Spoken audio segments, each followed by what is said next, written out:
What's up, YouTube? FlashShock53 here. You can just call me Tyler, though. Today, I just want to talk about two weapons that I think are going to be really helpful into taking you into your high round games. Maybe not super high. Maybe your mid round 50 to 80 ish. You can take these all the way to the high rounds, but at some point, you're going to want to stop doing the strat required to use these weapons and move on to the Ring of Fire strat with the ray gun and the shockwave. So let's jump right into these guns. So the two guns we're going to be talking about, you might have guessed it already, but we're going to be talking about the Gallo and the Hewer, I think is what it's called. But this gun, both of the shotguns right here, okay? So I'm going to be showing you the build that I have on these guns. I have the same build on each of them, and it maximizes the damage so much that when you get headshots with this weapon, it literally does more damage than the ray gun, okay? So this is going to be your weapon that you want to be using to take out all the boss zombies in those higher rounds where every other weapon is just complete garbage. So these shotguns, I got the infantry V-choke on, which is going to increase your ADS, or it's going to lower your ADS spread, so when you're aiming in, the pellet spread of your gun is going to be more focused.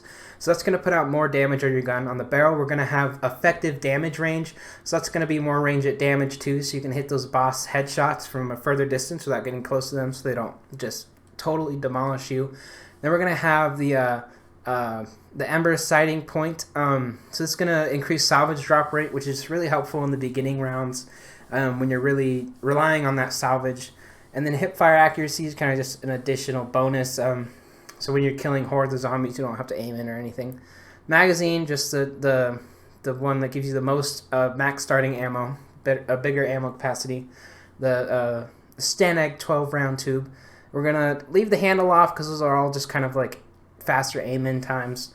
And then the marathon stock we're going to throw in there just so you have a better movement in the game overall, because it's really important when you get past that level 52 and all those sprinters are just coming at you nonstop. So you need that speed with this weapon. All right.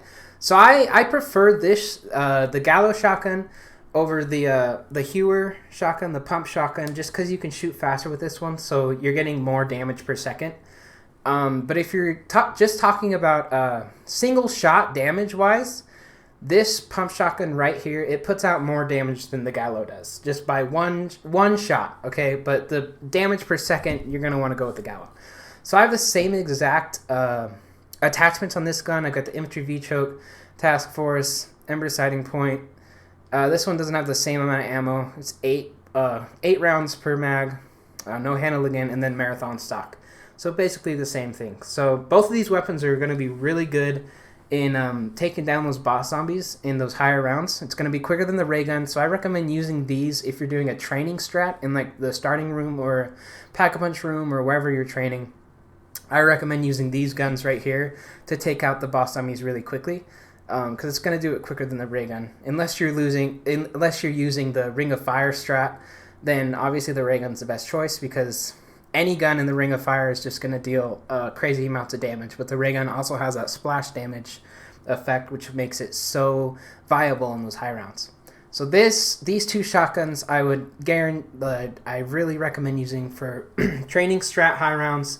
Not necessarily taking out the hordes of zombies, but taking out the boss zombies for sure. Not to say these guns, they are really good at taking out the hordes, but the ray gun is going to be obviously much better for that. So let's go ahead and check out some gameplay of these two weapons, and I can show you the damage output that they actually put on it. Alright, so here's a clip of me using the Gallo shotgun around 39 to take out this boss. So we're going to take him out fairly quickly. I step in a Ring of Fire there, but it disappears instantly, so it didn't really count towards any of the damage. Take him out in about 10 shots right there. And then we're going to take out both of the split zombies in just, I think it's about 22 shots. So you can see we're getting like 16,300 yellow damage there. There's also the white damage behind it. That's kind of the other spread of bullets. Now, if we compare that to the ray gun that's fully upgraded, the ray gun's only doing about 15,800 damage. So it's just barely under the Gallo shotgun. But that's not including all of the white damage you're seeing around the yellow numbers. So I like to look more at the bar of health that the boss zombie has. So the ray gun compared to the Hewer shotgun is a drastic difference. The shotgun is like you see right there. The health bar goes down just very slightly, and then I shoot this guy, and the health bar go down about 10 times as much as it did with the ray gun. And both of these weapons are fully upgraded. So you can clearly see here that the shotgun's going to take down these boss zombies a lot faster than the ray gun's going to. The ray gun's obviously better for hordes because of splash damage, but shotgun's much better for boss zombies. So hope you enjoyed. Please like and subscribe, and comment down below what you think about that.